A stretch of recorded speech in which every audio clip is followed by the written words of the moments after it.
Good morning everyone, welcome to my channel and welcome to another study vlog. কেমন আছো সকলে আর সকলের preparation কেমন চলছে কমেন্ট করে অবশ্যই জানিও। আজকে সকালবেলা ঘুম থেকে উঠেছি 7টার দিকে আর তারপরে ছাদে একটু হাঁটাচলা করছিলাম আর ব্রাশ করছিলাম। দেখলাম অ্যালোভেরা গাছের গোড়ায় দুটো আগাছার মতো জন্মেছে, তো সেগুলোকে তুলে ফেলে দিলাম। আর এই দেখো অ্যালোভেরা গাছটাতে কিন্তু দুটো নতুন ছোট ছোট চারাও গজিয়েছে। আর আগাছা তুলতে গিয়ে একটা জিনিস দেখলাম, সেটা হচ্ছে গাছের গোড়ায় একটা 50 পয়সার কয়েন পড়ে আছে। কয়েনটাকে কুড়িয়ে এনে ভালো করে পরিষ্কার করলাম। এটা হচ্ছে দেখো 1947 সালের একটা কয়েন, পিছনে ডান্ডি অভিযানের ছবি দেওয়া আছে। যখন ছোট ছিলাম তখন এই 50 পয়সার কত কিছু পাওয়া যেত, আর এখন 50 পয়সার কোনো ভ্যালুই নেই। খুব ভালো করে মনে আছে ছোটোবেলায় 50 পয়সাই ছিল আমাদের স্কুলে যাওয়ার সময় ভরসা। মা একটা করে 50 পয়সা দিত, তাতে হয় দুটো লজেন্স না হলে দুটো করে সেই হলুদ কালারের তেঁতুলের চাটনিগুলো কিনে খেতাম।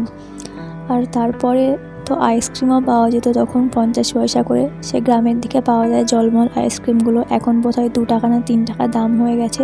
কিন্তু আমি যখন স্কুলে পড়তাম তখন এগুলোর দাম 50 পয়সা করে ছিল। মা 1 টাকা দিত, ওই 1 টাকা দিয়ে দুদিন একটা করে আইসক্রিম কিনে খেতাম।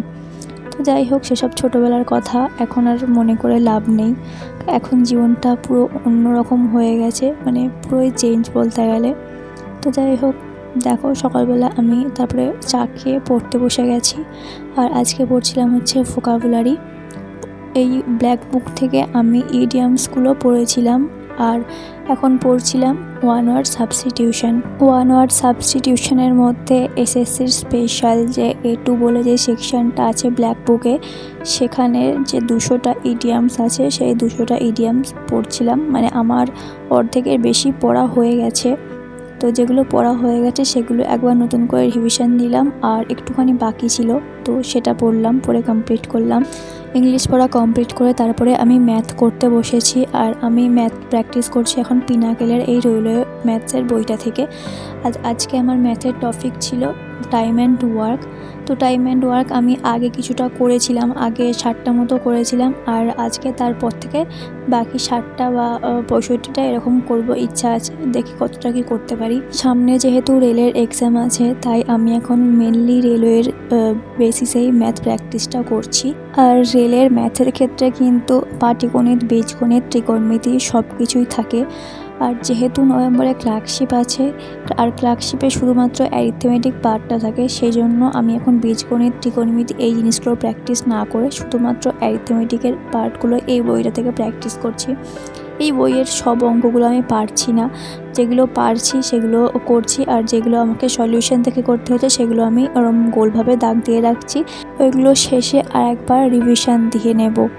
অ্যারিথমেটিকের এক একটা চ্যাপ্টার করতে প্রায় 4-5 দিন মতো সময় লাগছে। আমার ক্ষেত্রে যে জিনিসটা হয় সেটা, একটা চ্যাপ্টার যদি আমি ধরো 5 দিন ধরে কমপ্লিট করলাম, পরে 1 মাস পরে কিন্তু সেই চ্যাপ্টারের ম্যাথগুলো আবার যেন আমার কাছে নতুন নতুন লাগে। এই জিনিসটা হয়তো সবার ক্ষেত্রেই হয়, শুধু আমার একার না। তার জন্য আমি কি করছি, অ্যারিথমেটিকের যে 12টা না 13টা চ্যাপ্টার আছে, সেই প্রত্যেকটা চ্যাপ্টার থেকে 60-65টা করে অঙ্ক প্রথম চ্যাপ্টার ওয়াইজ পরপর করে চলেছি। এরপরে যখন সব শেষ হয়ে যাচ্ছে তখন আবার ফার্স্টের চ্যাপ্টার থেকে যে প্রথমবার যেগুলো করেছি তারপর থেকে আবার নতুন করে প্র্যাকটিস করা শুরু করছি। আগের দিন রেলের একটা ফুল মক টেস্ট দিতে গিয়ে দেখলাম, মানে ম্যাথ আর রিজনিংয়ের স্পিডটা আমার অনেকটা কম আছে। তার জন্য ভাবছি এই কিছুদিন ম্যাথ আর রিজনিংটা ডেলি প্র্যাকটিস করব। আর রিজনিংটার জন্য আমি একটা বই কিনবো ভাবছি, রয় অ্যান্ড মার্টিনের বই। তো সেখান থেকে রিজনিংটা প্র্যাকটিস করব, কারণ রেলওয়ের এক্সামের ক্ষেত্রে কিন্তু ম্যাথ রিজনিংয়ের স্পিডটা অনেকটা প্রয়োজন, না হলে কিন্তু সময়ের মধ্যে শেষ করা যায় না। 65টা মতো ম্যাথ করতে আমার প্রায় 1.5টা মতো বেজে গিয়েছিল। আর তারপরে স্নান করলাম, স্নান করে এসে দেখলাম বাইরে প্রচণ্ড পরিমাণে বৃষ্টি হচ্ছে। আর এখন আমি লাঞ্চ করব, তারপরে একটু রেস্ট নেব। তো রেস্ট নিয়ে ঘুম থেকে উঠেছিলাম প্রায় 3:30-4টের দিকে। আর উঠে আমি হিস্ট্রি পড়তে বসেছিলাম।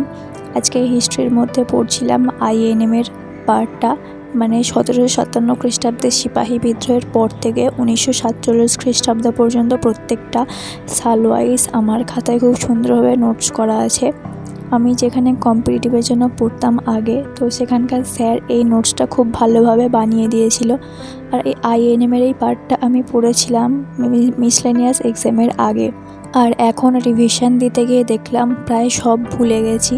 আর তার জন্য ভাবলাম এগুলোকে একটু শর্ট নোটস বানিয়ে নিই, যাতে পরের বার রিভিশন দেওয়ার সময় আমাকে খাতা থেকে আর ডিটেলসে না পড়তে হয়। তো তার জন্য আমি এভাবে খাতায় শর্ট নোটস বানিয়েছি।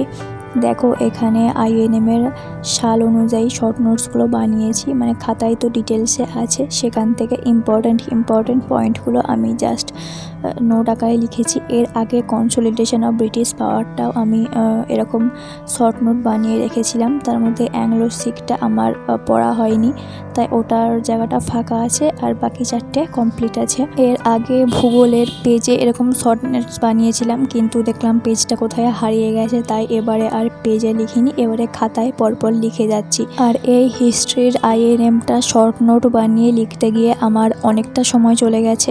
বিকাল থেকে সারা সন্ধ্যেটা আমি এই হিস্ট্রি নিয়েই বসেছিলাম। ভেবেছিলাম আজকে আইএনএম থেকে কোশ্চেন অ্যান্সার প্র্যাকটিস করব, কিন্তু সেটাও আজকে আর হয়নি।